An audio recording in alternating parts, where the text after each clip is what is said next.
Did you know people that use technology in weight loss, on average, will lose 8% more body weight than people who don't? And that's what I want to talk to you today. The technology that I've used to help me lose 142 pounds in about 9 months.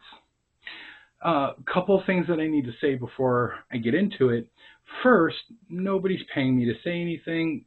Nobody knows who the hell I am. I have like 8 subscribers. Nobody cares.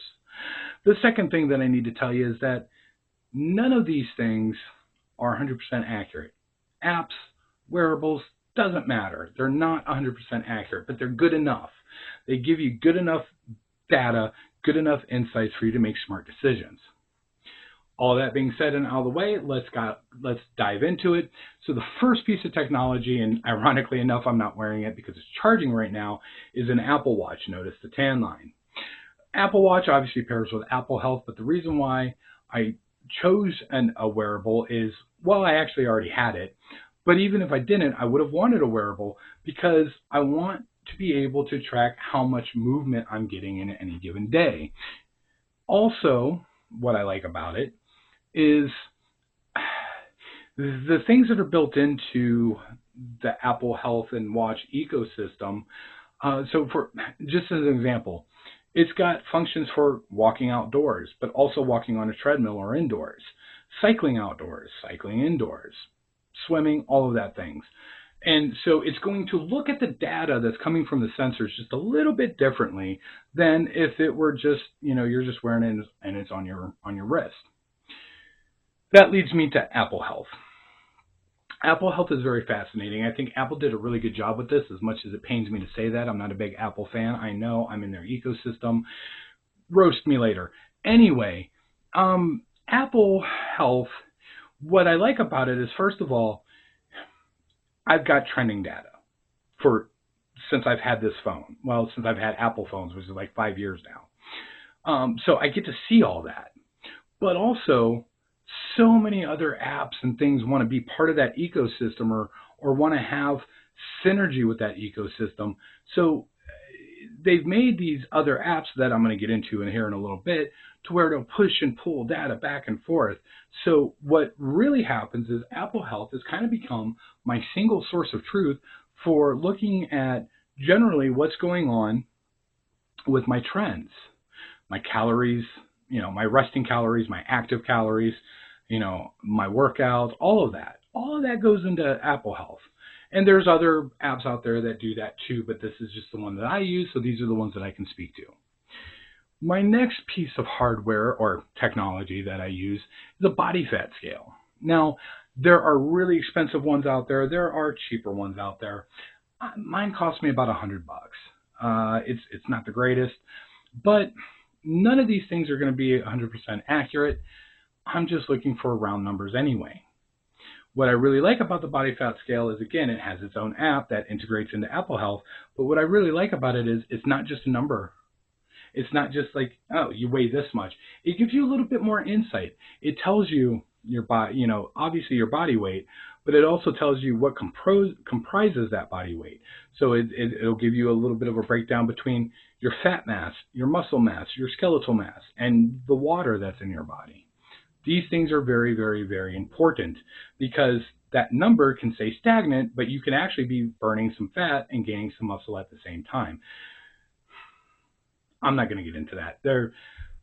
It's something that I'm doing, and it's really, really tricky. But anyway, but another thing that I like about the app that came with this body fat scale, and I'll just say this: it's a body fat scale that GE sells. They do not make it. They basically white labeled it. They boxed it. It's made by probably some Chinese company.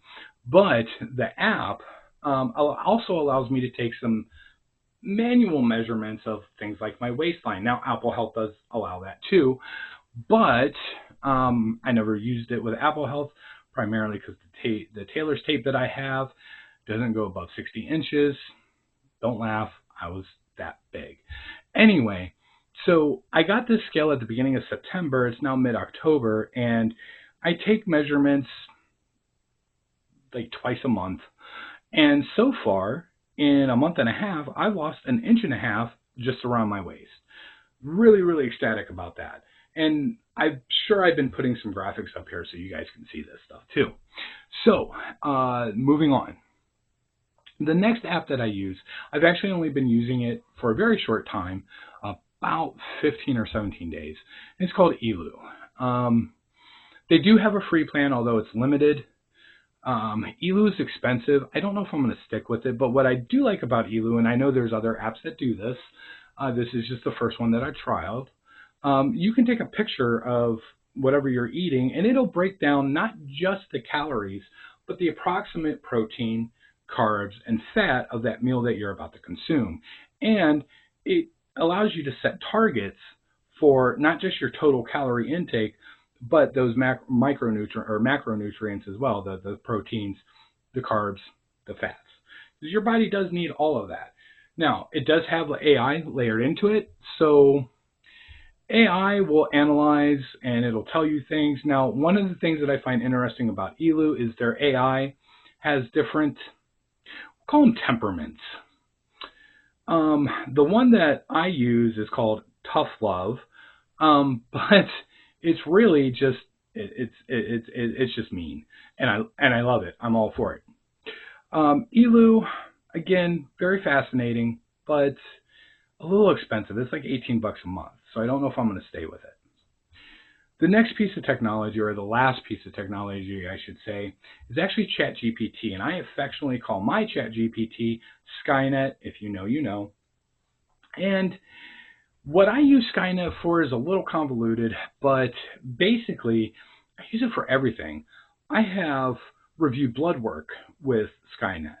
I have crafted workout plans with Skynet. Because what Skynet does, or what it can do if you know how to prompt it, is it will go out and it'll seek all the bodies of knowledge that it can to come back with the best possible answer, as long as you prompt it right. And what that allows me to do is get feedback on, so for example, blood tests.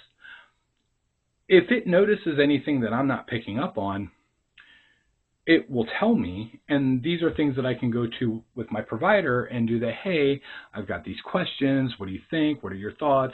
So it's not a replacement for anything, but it's more or less to help me better prepare in terms of blood work. In terms of working out, and my supplement stack has also been very, very invaluable. I plan my workouts now with this. Now, granted, I basically tell it the gym that I go to, the equipment that's available, and it comes out with a circuit for me to run, and we alter that circuit every couple of weeks so that I'm still working muscle groups, but I'm just working them differently so my exercises are as efficient as they possibly can be. But that's it. That is all the tech that I use. I gotta say, I tried diets in the past, I've tried to lose weight in the past, and every time I failed, there's been a multitude of reasons why. But I've never used technology before. And this time has been very, very different, and I think technology has definitely played a role in that. And if we think about it, technology has creeped into almost every aspect of our lives, and if used properly, it can be a very valuable resource. So why not use it on weight loss journeys?